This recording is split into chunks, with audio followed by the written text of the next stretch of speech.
Hello students, good morning to everyone. Spring and Fall is the name of topic. The poem Spring and Fall was first composed in 1880 and the poem is addressed to a young girl whose name is Margaret. It was written when Hopkins was personally feeling depressed. Hopkins is a priest poet, so his poem points out at human suffering and faith in God and is not a word for aloof from nature. Now tell about the poem. The Margaret was an innocent girl, and this poem was written in a mood of self-depression. The poem is addressed to a young girl, Margaret. The girl grieves over the falling of leaves and of tree in a wood, in a jungle, in a forest, golden graves during autumn. When the autumn season started, the girl Margaret see that the leaves of the tree falling down from the tree. The poet asked her whether she felt upset even when she had little knowledge of the activities of the human world. She doesn't know that the season of will change and it is automatically and the natural behavior of nature, but she felt very depressed. She felt sad that the all leaves falling down. The speaker asked the young child whose name must be Margaret if she is feeling sad about the leaves falling off of the tree in a forest he called Golden Grave. Golden Grave has a very magical fairyland kind of sound to it. The repeated sound of G is the best use of alliterations. The Margaret is a young and innocent and has such fresh thoughts, is able to care about the leaves as well as about the think of man.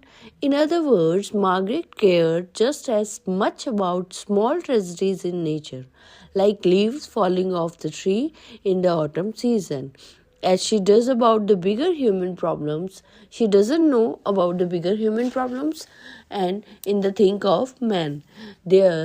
According to poet, Margaret won't react with the same kind of sympathy when she gets older. But now she is very innocent, so she felt very sad. What the speaker really means that the Margaret, the person will as she as ages become colder to size like the leaves falling from trees. Now, the poet tells us that when Margaret growing up, she does not react, she is not reacting about the leaves for trees, but not that time. The speaker continues the same sentence of started.